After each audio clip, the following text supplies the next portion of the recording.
50 tahun kalau saya tidak salah.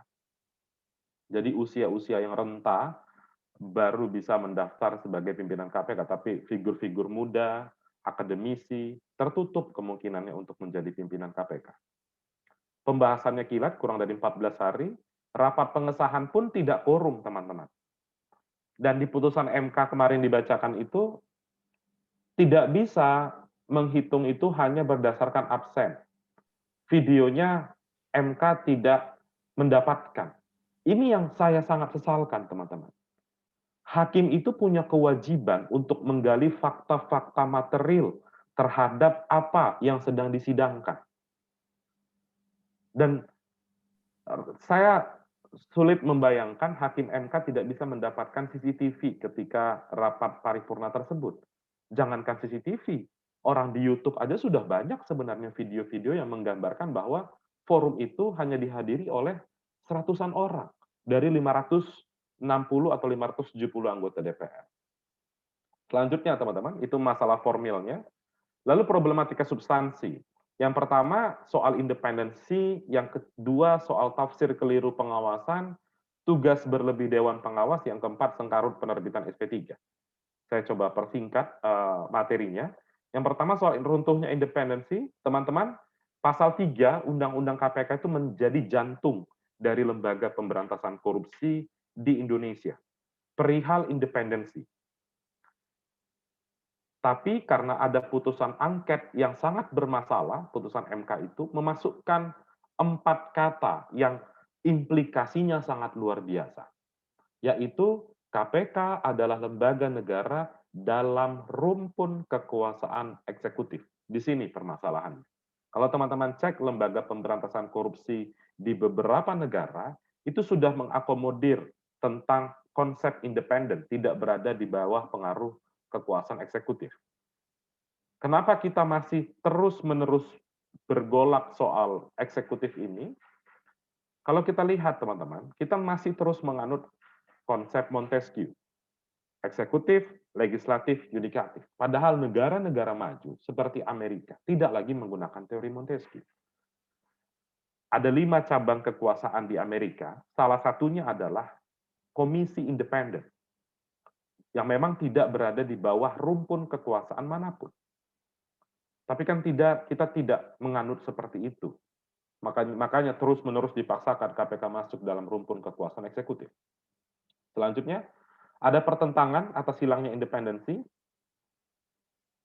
Jadi putusan MK itu seringkali cherry picking, teman-teman. Mengambil mana yang menguntungkan saja. Ada banyak putusan MK yang menegaskan bahwa KPK itu lembaga negara independen. Tapi yang digunakan hanya putusan angket. Itu yang menjadi permasalahan. Dan independensi ini sebenarnya sudah disebutkan secara jelas dan tadi sempat disampaikan oleh Mas Farizal dalam konvensi PBB melawan korupsi dan Jakarta Statement for Anti-Corruption Against. Ini tadi pertentangan putusan MK-nya tahun 2006 dan tahun 2011 itu dinihilkan dari pertimbangan Mahkamah Konstitusi. Selanjutnya, ini artikel 36 dalam ANKEK yang menegaskan independensi kelembagaan anti korupsi. Dan selanjutnya, selain soal independensi, kita masuk pada konteks tafsir keliru pengawasan. Tafsir keliru pengawasan ini, teman-teman, ada terjadi distorsi informasi di tengah publik. Banyak orang yang mengatakan bahwa KPK adalah lembaga negara super body yang seringkali bertindak sewenang-wenang. Kan itu yang selalu didengungkan oleh banyak pihak, termasuk anggota DPR, termasuk bagian dari pemerintah. Apakah itu benar, teman-teman? Tentu keliru. Dan pembentuk undang-undang larut akan distorsi informasi itu. Mohon maaf, Pak Kurnia Ramadana, waktu pemaparannya tinggal 5 menit lagi. Siap, oke, Mas. Larut akan kesesatan informasi itu. Dan konsep pengawasan KPK sebenarnya sudah clear sekali dalam bagian ini, teman-teman. Administrasi pengawasannya ada Presiden, DPR, Ombudsman, keuangan ada BPK, secara politik ada DPR, yudisial ada pengadilan. Ketika seseorang ditetapkan tersangka oleh KPK, orang itu bisa mengajukan pra-peradilan. Apakah KPK pernah kalah di pra-peradilan? Pernah. Hadi Purnomo Setia Novanto, Budi Gunawan, KPK kalah.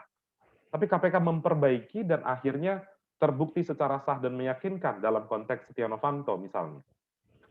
Masyarakat bisa juga disebutkan dalam Undang-Undang KPK, internalnya ada deputi pengawas internal dan pengaduan masyarakat. Tidak membutuhkan lembaga dewan pengawas sebenarnya. Ini ada tugas berlebih dewan pengawas, teman-teman. Meskipun di poin B itu sudah dibatalkan oleh MK, tentu kita mengapresiasi hal tersebut. Tapi teman-teman, dari poin A, C, D, E, dan F itu sebenarnya sudah ada di Undang-Undang KPK lama. Jadi tidak usah dibentuk Dewan Pengawas seolah-olah semuanya ini baru. Dan ini sebenarnya sudah lama dan dijalankan secara proporsional dan profesional oleh KPK. Selanjutnya ini sengkarut penerbitan SP3, ini terakhir teman-teman. Di pasal 40 Undang-Undang KPK lama tidak memasukkan atau tidak membenarkan KPK menerbitkan SP3. Tapi di Undang-Undang KPK baru dimasukkan dengan berbagai tambahan isu yang kontroversi. Mulai dari isu limitasi waktu 2 tahun, pelaporan dewas setelah dikeluarkannya SP3 tersebut, dan hari ini kita lihat tadi soal kasus BLBI yang sangat kontroversi. Bertentangan dengan putusan MK, teman-teman. Pemberian kewenangan SP3 kepada KPK secara clear sekali, MK menihilkan putusan mereka sebelumnya. Pada tahun 2003, pasal 40 ini pernah di-challenge di Mahkamah Konstitusi, dan MK menegaskan bahwa KPK memang benar tidak berikan kewenangan SP3 untuk mencegah terjadi kesewenang-wenangan. Dan MK telah menjawab permasalahannya. Bagaimana kalau seandainya KPK itu tidak menemukan bukti yang cukup dalam proses penyidikan? Perintah MK, KPK tetap harus membawa perkara itu ke persidangan dan menuntut bebas sebagai pertanggungjawaban kerja KPK. Problem KPK dituntut secara perdata misalnya oleh tersangka, itu urusan lain. Atau oleh terdakwa, itu urusan lain. Dan itu konsekuensi yang harus dialami oleh KPK. Kan ini extraordinary body, melawan korupsi itu harus ada extraordinary measure. Salah satunya memberikan kewenangan kepada KPK. Begitu. Selanjutnya, SP3 bukan solusi akhir karena bisa menghentikan di tahap penyelidikan. Tadi Mas Farizal sudah menyampaikan bahwa penyelidikan KPK itu gradasinya hampir mirip seperti penyidikan. Dalam pasal 44 Undang-Undang KPK ditegaskan bahwa KPK sudah mencari bukti permulaan yang cukup. Kalimat bukti permulaan yang cukup itu kan kalimat yang sama definisinya dengan konsep penyidikan yang ada di KUHP. Maka dari itu ketika penyelidikan mereka sangat hati-hati, di penyelidikan sudah bisa menyadap dan lain sebagainya. Ini jawabannya mereka pernah menghentikan di penyelidikan tanpa SP3, teman-teman, ada 162 kasus.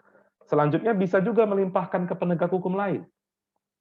Biar penegak hukum lain yang akan mengeluarkan SP3.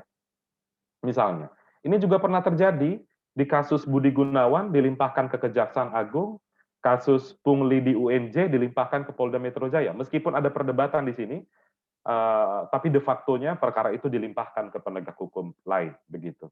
Selanjutnya ini permasalahannya teman-teman, ada limitasi waktu 2 tahun, dan ini sangat berbeda dengan apa yang tertera di KUHP. Di KUHP itu hanya berbicara soal ketika SP3 dilakukan dengan kondisi tidak terdapat cukup bukti, bukan merupakan tindak pidana, daluarsa, meninggal, nebis in idem. Tapi kalau di KPK ada tambahan klausul 2 tahun. Kenapa ini menjadi permasalahan? Karena ini teman-teman, kita berbicara soal korupsi, maka waktunya pasti sangat panjang untuk bisa memastikan perkara ini terbukti secara sah dan meyakinkan di persidangan. Mulai dari bukti yang tersebar di beberapa kota, bahkan di negara lain misalnya, ada transaksi uang dan lain sebagainya, perhitungan kerugian negara juga lama, dan ada serangkaian upaya paksa yang kadangkala ada resistensi, ada perlawanan yang membutuhkan waktu cukup panjang, jumlah saksi yang banyak, yang harus diperiksa di tahap penyidikan. Apakah hanya 2 tahun itu saja yang jadi tolak ukur untuk bisa mengeluarkan SP3? Ini yang menjadi kekhawatiran kita. SP3 ini merupakan kotak Pandora dan sudah dibuka dalam konteks perkara BLBI ke depan, bukan tidak mungkin ada banyak sekali perkara yang dihentikan dengan mendalilkan 2 tahun limitasi waktu penyidikan tersebut. Begitu. Saya rasa itu, ini soal isu terkini alih status ASN, mungkin 1 menit saja, saya minta izin. Sekarang ada isu teman-teman, ketika alih status ASN itu ada tes wawasan kebangsaan, diberikan kepada pegawai KPK sehingga 75 orang termasuk Mas Novel Baswedan dikatakan tidak lulus tes tersebut. Ada 2 isunya teman-teman. Yang pertama, tes tersebut bertentangan dengan hukum. Kenapa? Undang-undang KPK baru tidak menyebutkan ada tes wawasan kebangsaan. Peraturan pemerintah turunan Undang-Undang KPK baru pun tidak menjelaskan ada tes wawasan kebangsaan. TWK ini baru muncul dalam peraturan KPK nomor 1 tahun 2021 yang diinisiasi oleh pimpinan KPK. Padahal diksinya adalah pengalihan, bukan seleksi. Kalau pengalihan itu karena mereka dulu juga dites masuk KPK, langsung masuk menjadi ASN, meskipun ada problem di sana. Tapi justru diberikan syarat tes wawasan kebangsaan yang pertanyaan-pertanyaannya absurd, irasional, dan tidak relevan. Ditanyakan kepada mereka, apakah bersedia, misalnya ada dugaan pelecehan kepada perempuan, teman-teman, pertanyaan-pertanyaan TWK itu, bersediakah misalnya menjadi istri kedua, bagaimana pandangannya soal soal Rizik Syihab, FPI, ditanya soal bagaimana pandangannya tentang etnis Cina di Indonesia, apakah kalau Anda Islam, Anda akan mengucapkan selamat Natal kepada teman-teman dari agama Kristiani. Itu ditanyakan dalam tes wawasan kebangsaan. Maka dari itu, kita semua mempersoalkan substansi pertanyaan. Sebenarnya apa sih yang mau dicari? Kalau jadi ASN, apakah itu pertanyaan-pertanyaan yang tepat? Jadi selain dari substansinya, secara umum konteks TWK itu bermasalah karena melanggar hukum. Saya rasa itu saya cukupkan. Terima kasih kesempatannya. Maaf kalau ada salah 1-2 kata. Terima kasih. Assalamualaikum warahmatullahi wabarakatuh. Baik, terima kasih atas penyampaian materi yang dipaparkan oleh Bapak Kurnia Ramadana. Untuk selanjutnya, saya akan menyampaikan satu lagi pertanyaan untuk kedua narasumber, yakni mengenai dengan arah pemberantasan korupsi oleh KPK ke depannya. Dengan adanya Undang-Undang Nomor 19 Tahun 2019 mengenai revisi Undang-Undang KPK, apakah KPK ini dengan adanya undang-undang tersebut dikatakan semakin menguat atau malah semakin melemah dalam pemberantasan korupsi? Untuk pertanyaan saya sampaikan kepada kedua narasumber, kepada Bapak Fahrizal saya persilakan untuk menjawab. Iya Mas, saya kira kan sudah ada jawabannya tadi ya. Secara implisit kan sudah jelas paparan saya dan Mas Kurnia arah pemberantasan korupsi ke depan setelah revisi itu sudah jelas. Apa yang mau dijawab lagi? Apa butuh jawaban lebih eksplisit? Enggak. Dengan adanya SP3 itu apakah kita ambil contoh kan ya, kasus BLBI yang Bapak Samsul Nur Salim sama Icih Nur Salim. Nah, apakah dengan kasus itu memiliki dampak terhadap upaya pengejaran aset kasus BLBI?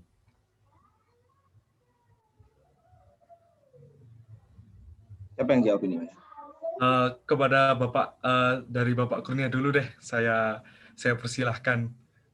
Tentang BLBI ya, Mas? Ya. Iya, kita tahu teman-teman hari ini 2 tersangka yang melarikan diri tersebut, pemilik PT Gajah Tunggal, Samsul dan juga Ici Nur Salim, telah dihentikan penyidikannya oleh KPK, dan sekarang tiba-tiba pemerintah seakan menjadi hero dengan membentuk tim pemburu aset BLBI. Dikatakan ingin mencari dana sampai 110 triliun kalau saya tidak salah, dengan menggunakan segala instrumen hukum, baik hukum perdata ataupun hukum pidana, bahkan dikatakan akan mendeteksi aset sampai ke luar negeri. Ada cukup banyak pertanyaan di sana, teman-teman. Yang pertama adalah sampai hari ini kita tidak tahu obligor mana yang ingin disasar oleh pemerintah. Kan belum pernah terbuka. Padahal harusnya itu diungkap kepada publik agar publik bisa mengawasi tim tersebut. Misalnya siapa nama obligornya, bank mana yang berhutang sama pemerintah, audit BPK mana yang digunakan oleh pemerintah, kan itu belum dijawab secara clear. Lalu mengatakan akan menggunakan mekanisme penegakan hukum pidana. Pertanyaan saya adalah, kasusnya Samsul Nur Salim itu berada di rentang waktu atau timeline tahun 2004. Pasal 78 KUHP, daluarsa penuntutan itu 18 tahun untuk tipikor. Kalau ditambah 18 tahun, 2022 masa pidananya. Dan tidak semua di tahun 2004. Ada yang dikeluarkan SKL-nya tahun 2003, tahun 2002, pidana mana yang mau disasar oleh pemerintah. Dan kasus-kasus BLBI di kejaksaan juga banyak problem. Ada beberapa yang dikeluarkan SP3. Bagaimana kita menghidupkan hal tersebut lagi? Itu yang pertama. Lalu kalau misalnya... Rasanya tuh kayak kalian gak yakin gitu loh sama... Iya, iya benar. Makanya jangan menyampaikan semua argumen. Lalu misalnya mekanisme perdata misalnya. Mekanisme perdata tanpa membentuk tim ini, Presiden punya kewenangan memanggil Jaksa Agung, meminta Jaksa Agung untuk memerintahkan Jamdatun menggugat perdata. Dan isu tim itu kan muncul ketika atau dicuplik oleh teman-teman media dari cuitan Profesor Mahfud MD di Twitter kalau seingat saya. Prof. Mahfud mengatakan karena ada riuh rendah dari publik mengkritik SP3 KPK, maka dibentuklah tim pemburu aset BLBI. Berarti kan ini dadakan aja gitu. Supaya tidak banyak disalahkan oleh masyarakat, langsung dibentuk tim pemburu aset BLBI itu. Kalau bicara soal aset-aset yang tersebar di luar negeri, maka kita mengacu juga, apakah MLA kita sudah banyak dengan negara-negara lain?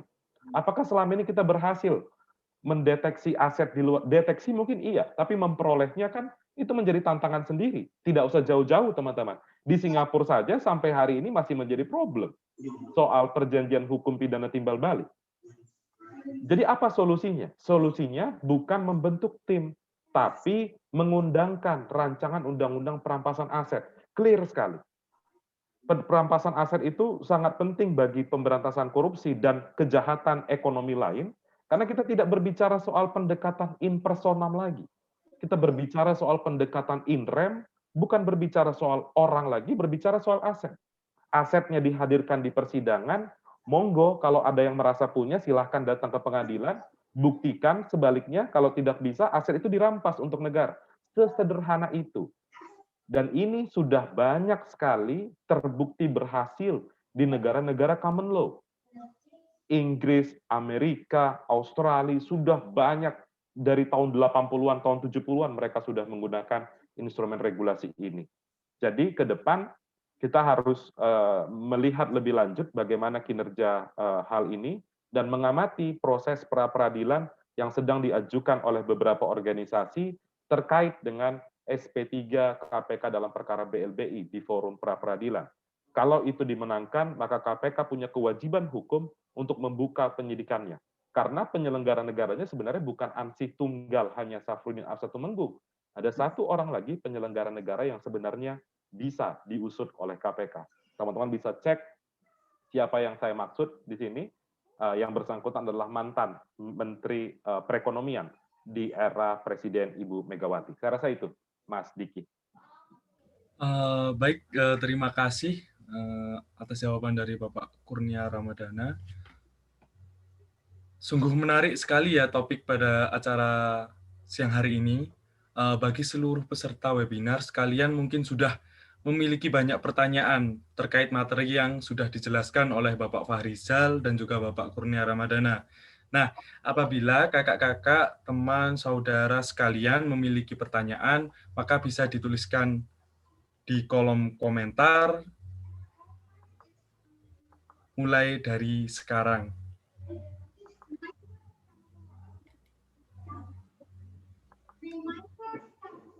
Teman-teman, saudara sekalian, saya persilahkan untuk bertanya melalui kolom komentar. Terima kasih.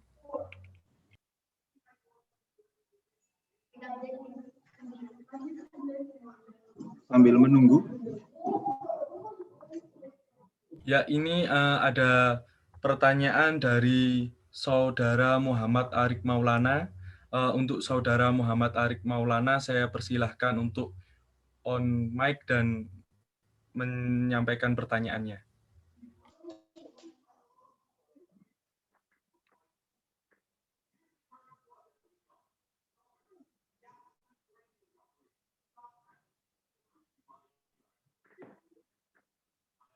Mohon maaf, terdapat kekeliruan.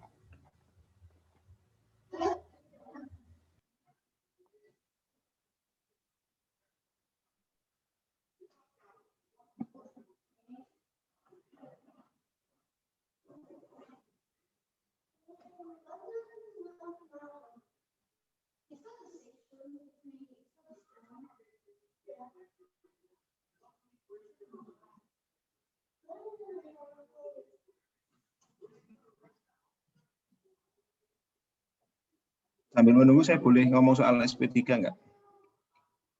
Oh iya Pak, saya Ya. persilahkan untuk Bapak Farizal Afandi untuk membicarakan mengenai SP3 selagi menunggu kolom teman-teman bertanya. Silahkan. Ya, daripada kayak jangkrik ya, krik kan. Ya, memang kalau kita ngomong SP3, kemudian penghentian perkara ya, criminal case dismissal itu memang kompleks. Apalagi di Indonesia sejarah panjang selalu yang namanya criminal case dismissal itu, penghentian perkara pidana itu selalu nuansa politik yang kental. Makanya sejak tahun 91 misalkan yang namanya penghentian perkara pidana, seponir, itu kan harus izin Presiden Soeharto. Jarang sekali yang namanya penghentian perkara SP3 itu, atau apapun namanya, seponir, itu digunakan untuk kasus-kasus yang trivial, yang kecil. Nenek Mina, Nenek Asyani, kayak gitu-gitu itu yang harusnya di SP3 malah terus. Tapi kasus-kasus yang melibatkan elit politik, dulu awal-awal yang sangat kontroversial itu, Ibnu Sutowo, Pertamina, itu diseponir. Kemudian saya jadi ingat BLBI itu memang sejak awal sudah bermasalah. Di zaman Presiden yang sekarang jadi Ketua Dewan Pengarah Badan Riset kita itu ada kebijakan namanya release and discharge, kalau nggak salah ya Mas Kurnia. Itu juga gara-gara kepres itu kalau nggak salah juga kasus BLBI, saya lupa siapa yang dirilis and discharge, kemudian gara-gara keputusan Presiden itu, jaksa melakukan seponir, Kejaksaan Agung. Tapi yang terjadi, kepresnya turun, duitnya nggak dibayar. Duitnya nggak dibayar, dan itu terjadi. Dan sudah terlanjur di seponir. Artinya memang penghentian perkara ini, kita butuh penghentian perkara ya, untuk kasus yang namanya dimanapun yang namanya sistem peradilan kita butuh yang namanya SP3. Tapi bagaimana cara mengeluarkannya itu yang harus diatur secara ketat. Ya, SP3 KPK tadi saya juga baru sadar, memang agak aneh. Itu tidak mendasarkan pada KUHP, malah pada waktu.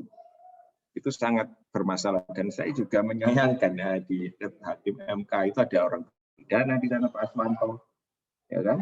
Itu tidak berbicara sama sekali saat ini, apalagi kita berharap ada 4 kemarin ya, ternyata 1 itu pun di luar prediksi, bukan 4 yang kita bayangkan. Ya sudah. Soal BLBI dengan yang lain sebagainya jadi agak susah ya. Dan apakah saya setuju SP3?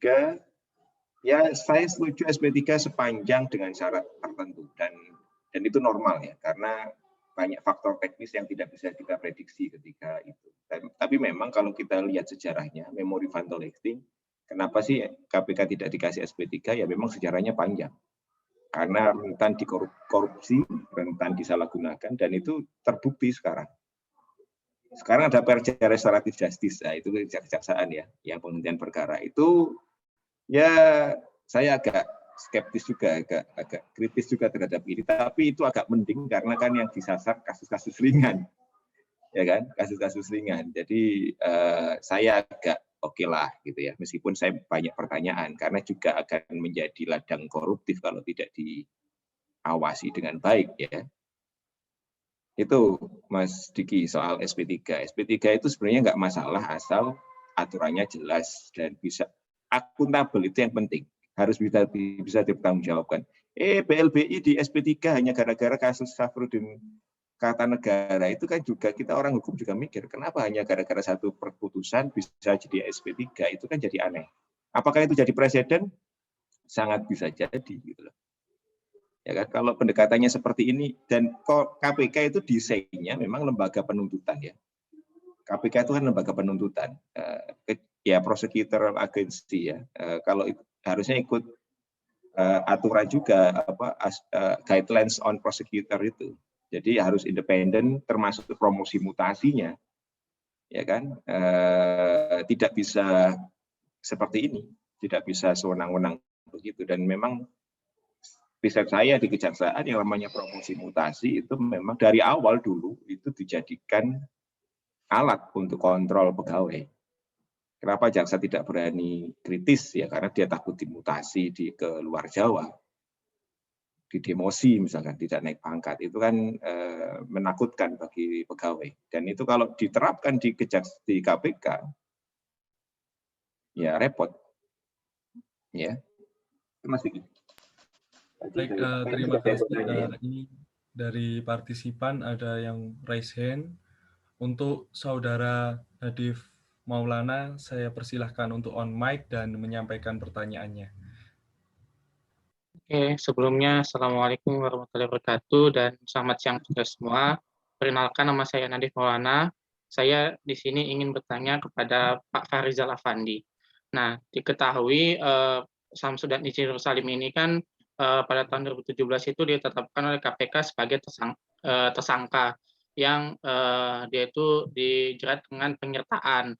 Nah, itu saya ingin bertanya, apabila ini kan Samsudin Insinyur Salim ini diketahui menetap di Singapura. Nah, pertanyaan saya, apabila dilakukan persidangan pidana, apakah bisa terpidana tidak hadir dalam persidangan, dan apakah boleh ada pemanggilan paksa untuk mengikuti persidangan apabila mangkir dengan tidak adanya alasan yang jelas? Itu pertanyaan saya. Terima kasih. Kepada Bapak Farizal Afandi, saya persilahkan untuk menjawab pertanyaan dari Saudara Nadif. Iya, apakah bisa tanpa in absentia ya? Sidang in absentia itu beberapa sudah dilakukan dan secara praktek itu ada banyak yang sudah melakukan itu. KPK kalau tidak salah ada beberapa perkara juga ya. Tolong koreksi kalau saya salah. Itu sudah dilakukan in absentia namanya, persidangan tanpa kehadiran terdakwa. Meskipun itu debatable ya secara teori, tapi prakteknya sudah ada beberapa kasus yang diputus in absentia. Apakah bisa dihadirkan paksa? Memang wajib dihadirkan paksa kalau tidak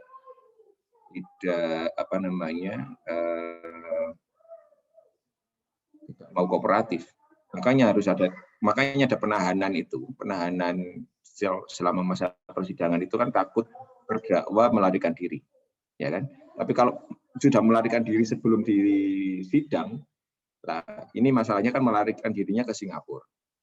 Nah, masalah tadi sudah disebut sama Mas Kurnia, kita ini sepertinya masih kesulitan mengekstradisi tersangka korupsi dari Singapura, ya kan? Sepertinya kita memang tidak punya perjanjian timbal balik ya. Tolong saya dikoreksi kalau salah ya. Tapi memang itu kelemahannya. Kalau sudah lari ke luar negeri, kita harus lihat apakah negeri tempat mereka lari itu punya perjanjian timbal balik MLA ya, mutual legal assistance atau ekstradisi dengan kita. Kalau tidak, jadi repot. Memang itu. Dan kalau dibatasi waktu, kalau dia larinya cuma 2, ini juga Mas menarik juga. Kenapa 1 tahun 2 tahun, biar larinya nggak lama-lama mungkin ya. Lebih hemat bagi koruptor itu lari ke luar negeri ke Singapura setahun gitu ya. terus di SP3 pulang. Ya kan, 2 tahun, sekarang jangan setahun, 2 tahun aja. Ya udah 2 tahun dia lari dari cari ke Timor Leste kan lebih murah mungkin ya. Mereka lari ke Timor Leste, ke sana 2 tahun terus pulang. Itu ya kira-kira. Baik, terima kasih atas jawaban Bapak Farizal Afandi.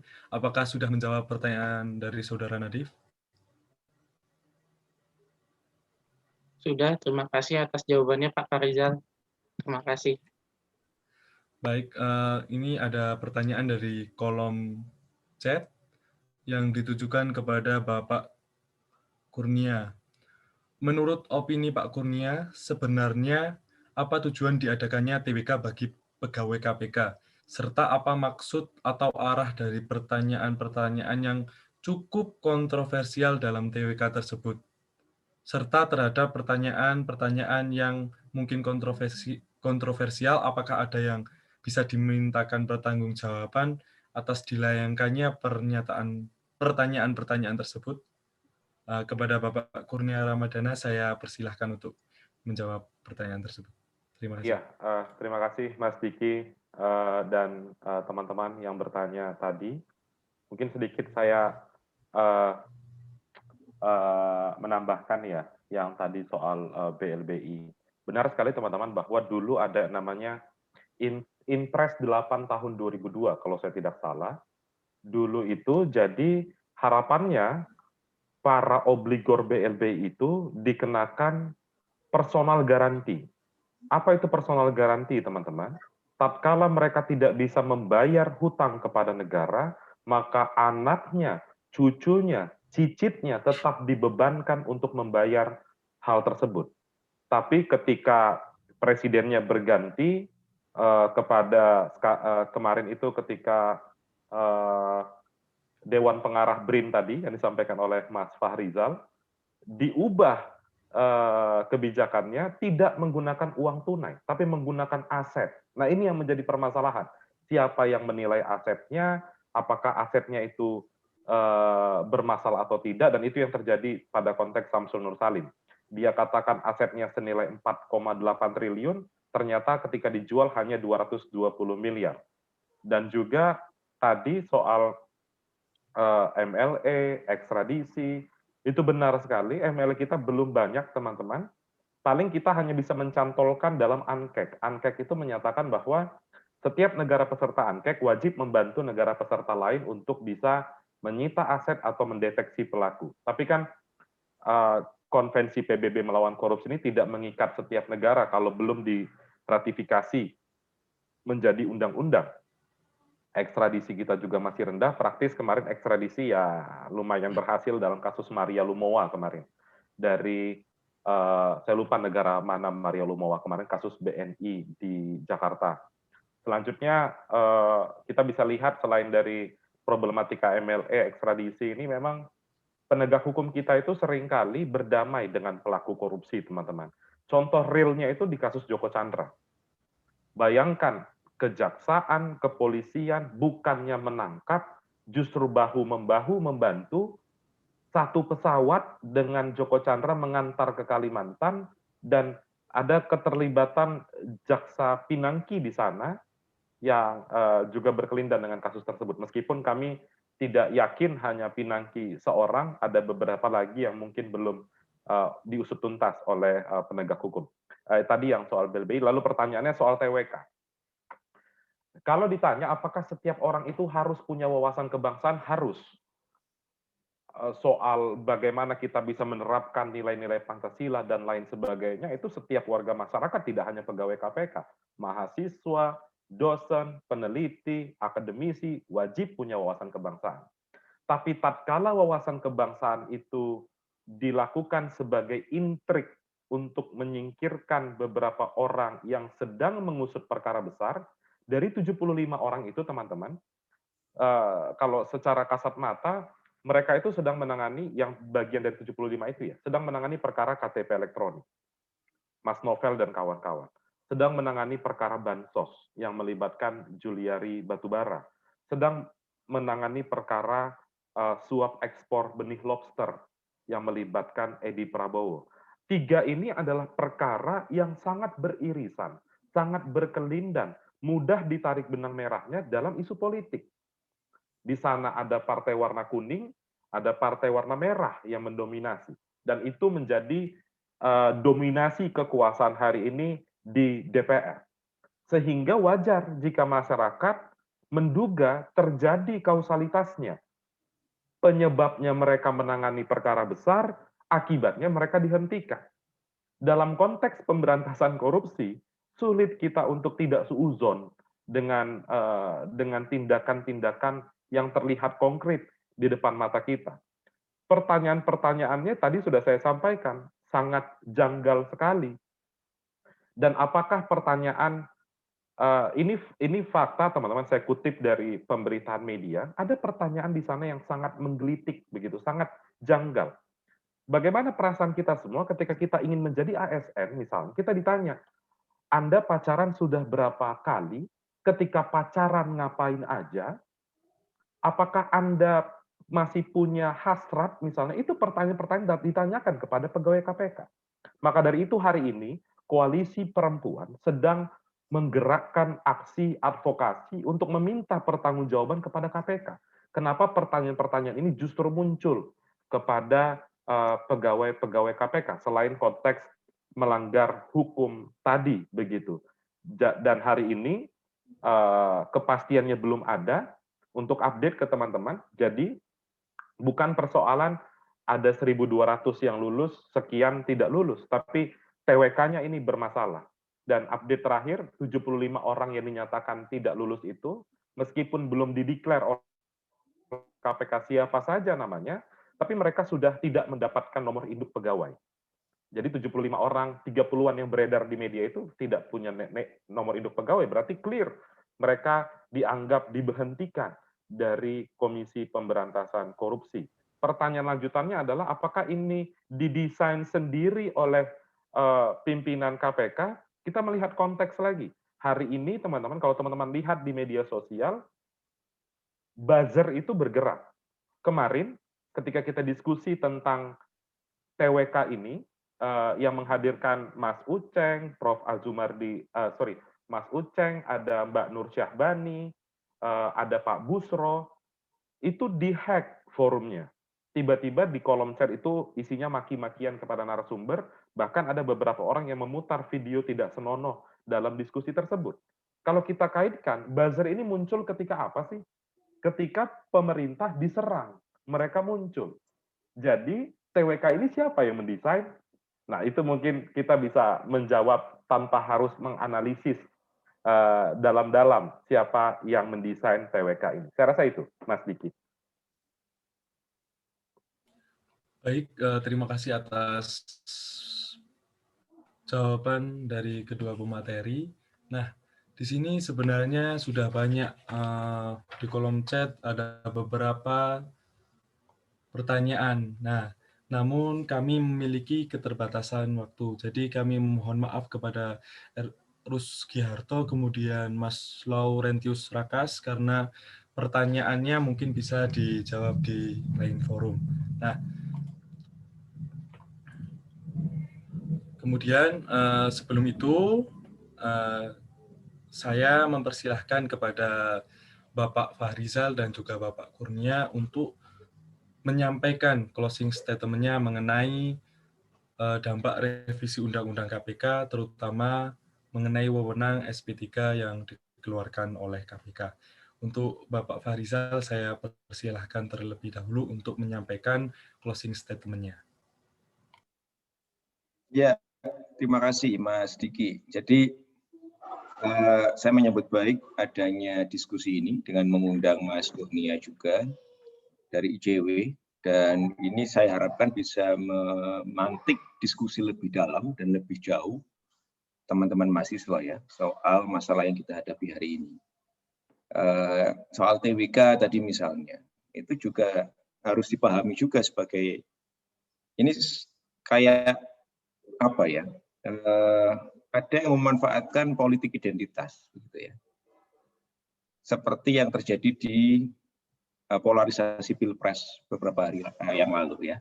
Jadi dikit-dikit Kalau dulu pemerintah diserang karena non Muslim, sekarang gantian yang nyerang mereka begitu ya.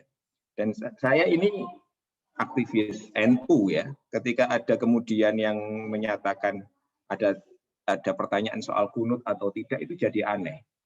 Saya jadi menyangka memang ada yang sengaja menyeret-nyeret ideologi seperti ini ke kepentingan pragmatis. Ya, ini jelas membelah ya, isu Taliban, isu kunut dan tidak, arahnya kan ke sana, ya kan? Saya berharap betul kepada teman-teman mahasiswa untuk membedakan ya, karena Anda sebagai akademia harus benar-benar mencerna dan berhati-hati dalam menganalisa. Melalui perkara ini, melalui KPK ini, saya mendorong Anda untuk semakin rajin menganalisa perkara-perkara korupsi. Anda bisa mengakses putusan-putusan pengadilan di Mahkamah Agung, itu segera bisa dianalisa, ada jutaan kasus di sana. Semakin Anda produktif men-share pikiran-pikiran Anda akan semakin baik. Tugas masyarakat sipil, ICW, kampus dan sebagainya akan lebih baik kalau ketika didukung mahasiswa. Formah ini kan dibentuk Mas Kurnia, itu kan dulu memang untuk melakukan advokasi ya ke masyarakat kecil. Jadi mereka melakukan demonstrasi dan lain sebagainya. Cuman mungkin bisa juga ditambahkan, Anda pelajari juga konsep-konsep bantuan hukum strukturalnya LBH dan Bank Buyung. Sekarang coba mulai juga selain melakukan advokasi jalanan, juga advokasi struktural. Mulai mengkritisi putusan Mahkamah Konstitusi, mengkritisi putusan-putusan pengadilan, mengkritisi peraturan-peraturan lembaga penegak hukum yang Anda lihat tidak fair gitu ya. Dan itu Anda yang mampu, saya kan Anda mampu menghadirkan saya dan Mas Kurnia di forum ini, artinya Anda juga akan mampu memproduksi tulisan-tulisan yang berkualitas. Itu closing statement dari saya. So what-nya harus jelas ya. Setelah ini Quo-Vadis ini Anda sudah dapat sesuatu, terus mau ngapain? Anda sudah dapat banyak pengetahuan hari ini, terus Anda mau ngapain? Saran saya ya advokasi. Advokasi nggak harus advokasi jalanan, utamanya di masa pandemi ini ya. Anda bisa melakukan bombardir wacana, membanjiri wacana publik dengan semangat konstitusionalisme, semangat anti korupsi, apalagi tadi disampaikan Mas Kurnia ada fenomena buzzer yang mengkhawatirkan ya, yang ingin memecah belah kita. Tugas Anda sebagai agent of change katanya, mahasiswa agent of change itu sekarang melalui tulisannya. Terima kasih. Salam sehat. Terima kasih atas closing statement yang disampaikan oleh Bapak Farizal Afandi. Untuk selanjutnya saya mempersilahkan kepada Bapak Kurnia Ramadana untuk menyampaikan closing statement pada webinar kali ini. Kepadanya saya persilahkan. Ya, terima kasih Mas Diki.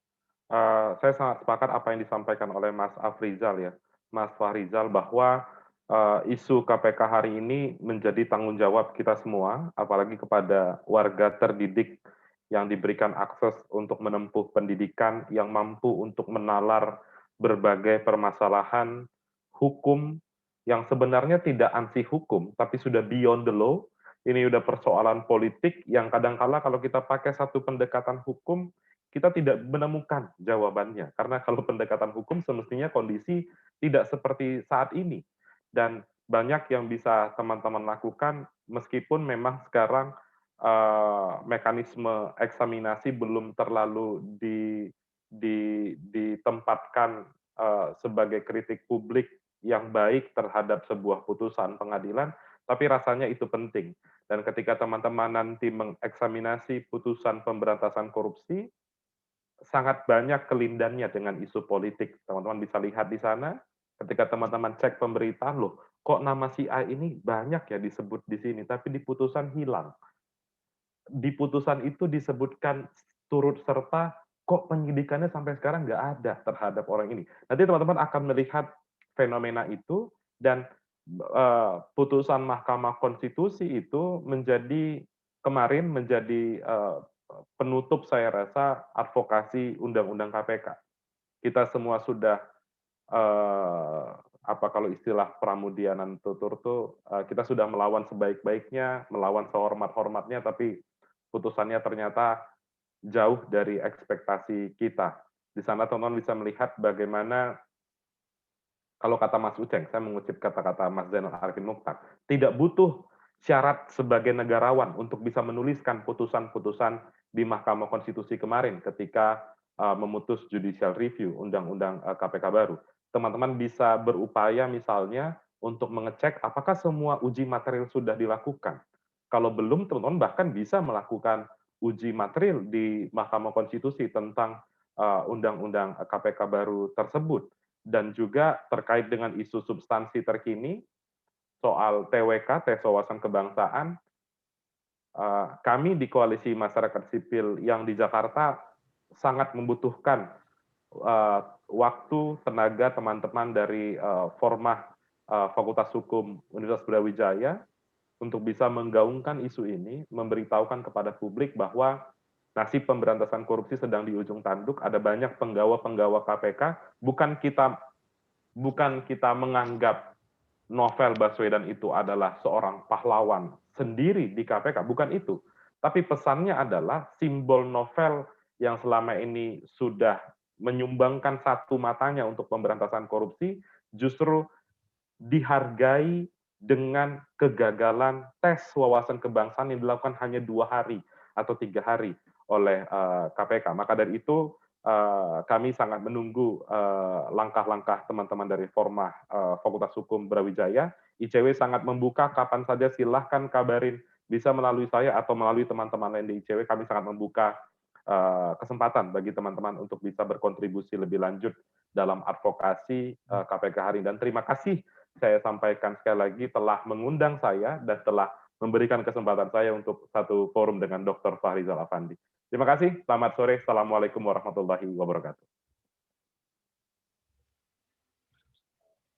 Terima kasih atas closing statement dari kedua narasumber, dan juga terima kasih atas tawaran dari Bapak Kurnia Ramadana. Kemudian tak terasa kita sudah memasuki pada penghujung acara. Di sini saya selaku moderator akan membacakan kesimpulan dari acara webinar pada siang hari ini. KPK merupakan lembaga yang independen, namun itu sebelum revisi Undang-Undang KPK nomor 19 tahun 2019. KPK tak lagi menjadi lembaga yang merdeka. KPK menjadi lembaga yang eksekutif, yang semula dari lembaga mandiri. Sehingga KPK dapat dikatakan kehilangan independensi.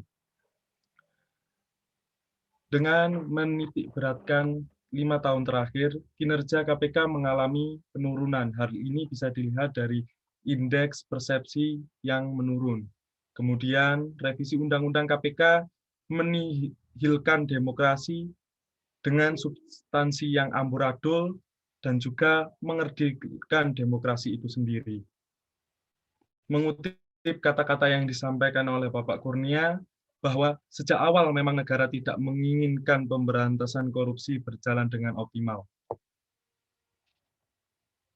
Dalam Taufik Ismail dalam puisinya, pada saat ini ada beberapa ribu orang, ada beberapa ratus ribu orang, ada beberapa juta manusia di Indonesia yang tak tampak dalam layar televisi, yang tak tampak dalam koran-koran, yang sama-sama berdoa, semoga bangsa ini dilepaskan dari bencana korupsi. Kita bersama-sama berdoa, ya Allah, ya Tuhan kami, mudahkanlah, mudahkanlah, mudahkanlah. Amin. Baiklah, pada penghujung acara ini, saya selaku moderator, mohon maaf apabila terdapat salah kata selama memandu diskusi kita pada siang hari ini. Akhir kata, wassalamualaikum warahmatullahi wabarakatuh. Salam Formah PK. Salam kebenaran, keadilan, kerakyatan. Baik, untuk jalannya acara, saya kembalikan ke Master of Ceremony. Baik, terima kasih untuk moderator. sebelum menutup acara, ada baiknya kita mendokumentasi webinar kita pada hari ini. Untuk seluruh peserta diharapkan untuk menyalakan kamera. Baik, untuk PDD mungkin bisa langsung men-screenshot. Baik, untuk slide pertama, 1, 2, 3. Untuk slide kedua, 1, 2, 3. Kemudian untuk slide ketiga, 1, 2, 3. Untuk slide keempat, dan terakhir slide kelima. Baik, terima kasih. Baik, terima kasih. Tidak terasa kita sampai di penghujung acara. Terima kasih banyak kepada narasumber, moderator, serta para peserta yang telah menyimak acara dari awal hingga akhir. Semoga banyak diskusi, banyak ilmu dan pencerahan yang dapat kita terima, dan tentunya bermanfaat dari diskusi kita hari ini. Saya mewakili panitia yang bertugas menyampaikan mohon maaf apabila ada kesalahan dan perbuatan. Akhir kata, saya ucapkan terima kasih dan wassalamualaikum warahmatullahi wabarakatuh. Waalaikumsalam. Terima kasih Mas Kurnia. Terima kasih Mas Farizal, sehat-sehat selalu teman-teman. Ya. Iya, Pak Rizal. Terima kasih Pak Kurnia. nanti harus gantian yang ngundang Mas Farizal nih. Itu nanti kalau teman-teman mahasiswa Brawijaya mau magang diterima ya Mas? Di ICW. Bisa banget Mas, bisa banget. Oke. Penting itu Dimas dipikirkan ya. Orientasi ke depan mahasiswa itu kalau lulus ada namanya legal reformer. Nah, salah satu karir yang sekarang lagi ini, termasuk Mas Kurnia ini, barangkali mau jadi legal reformer bisa daftar ke ICW. Siapa? Makasih ya. Makasih teman-teman Mas Farizal. Saya izin live. Sehat selalu. Assalamualaikum. Waalaikumsalam.